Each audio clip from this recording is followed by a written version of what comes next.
जय हिंद दोस्तों। तो स्वागत है आप सबका हमारे YouTube चैनल फिजिक्स समझो में। और दोस्तों आज की इस वीडियो में हम लोग क्लास 10th का हमारा जो इलेक्ट्रिसिटी चैप्टर है उसी चैप्टर से रिलेटेड आज हम लोग एक न्यूमेरिकल को कवर करने वाले हैं। तो चलिए स्टार्ट करते हैं। तो देखिए क्वेश्चन कह रहा था maximum and minimum rate of consumption of energy by an electric iron is 840 watt and 360 watt respectively.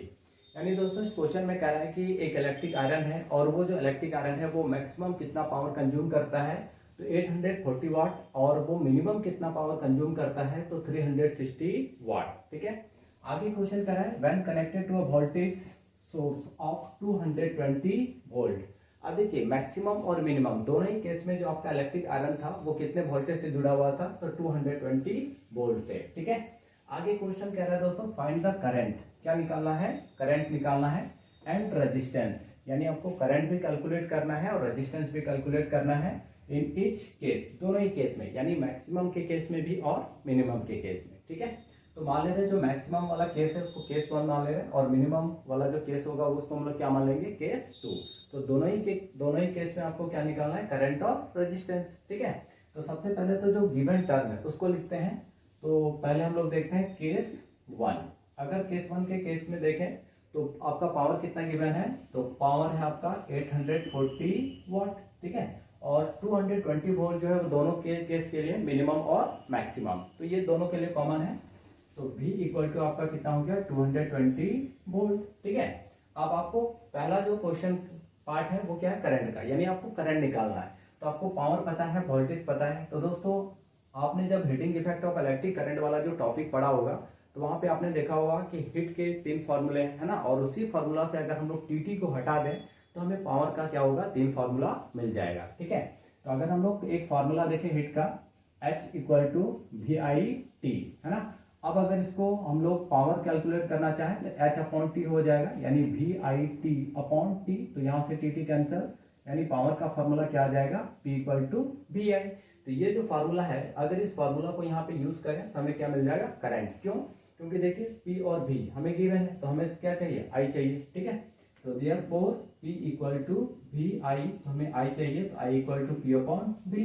अब देखिए P कितना है आपका? 840 और आपका V कितना है? 220। ठीक है, तो यहाँ से 0 0 कैंसिल हो जाएगा। अगर 2 से कट करेंगे तो आपका 1 और 1 इधर आ जाएगा 42, यानी 42 अपॉन 11। ठीक है, अगर हम लोग 42 को डिवाइड करें किससे? 11 से, तो आपका 3 टाइम्स में आ जाएगा 33, फिर इधर 9 है ना, फिर 0, तो 8 टर्म्स में आपका 3.8 88 आ जाएगा, फिर 2 यानी आपका 8 पॉइंट, ये आपका जो वैल्यू आएगा आई वो लगभग 3.82 एम्पियर आ जाएगा।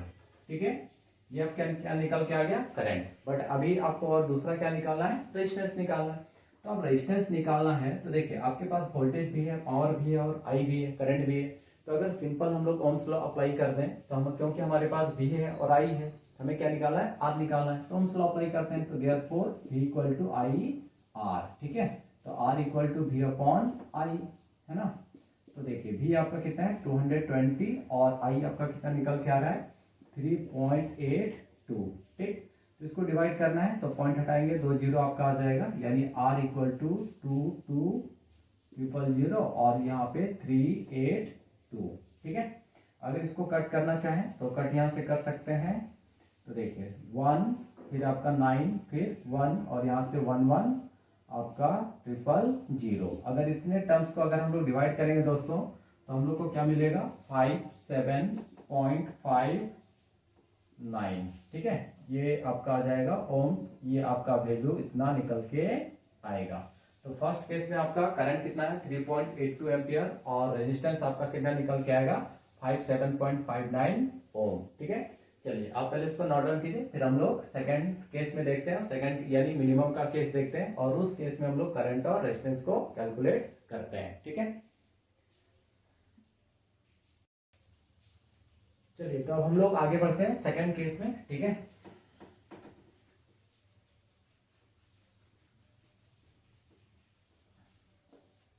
चलिए तो केस नंबर 2। ठीक है, केस नंबर 2 के लिए अगर हम लोग पावर देखें दोस्तों तो पावर कितना है? 360 वाट और आपका जो वोल्टेज है वो कितना है? 220 वोल्ट। अब सेमी फार्मूला यूज करेंगे क्योंकि इस फार्मूले में भी वही हमें निकालना है, इस पार्ट में भी करंट और रेजिस्टेंस, ठीक है। तो therefore P equal to V I, है ना, तो I equal to P upon V।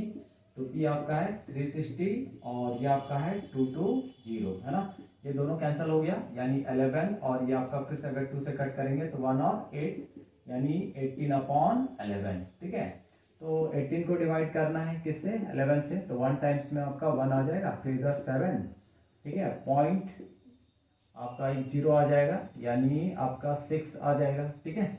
यानी आप I इक्वल टू 18 अपॉन 11 अगर हम लोग करें तो कितना आ जाएगा, 1.64 एम्पियर, ठीक है, अप्रॉक्स 1.64 एम्पियर। क्लियर है।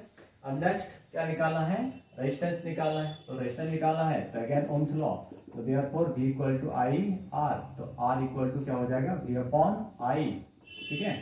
तो V आपका है 220 वोल्ट अपॉन I आपका कितना निकल के आया 1.64, है ना।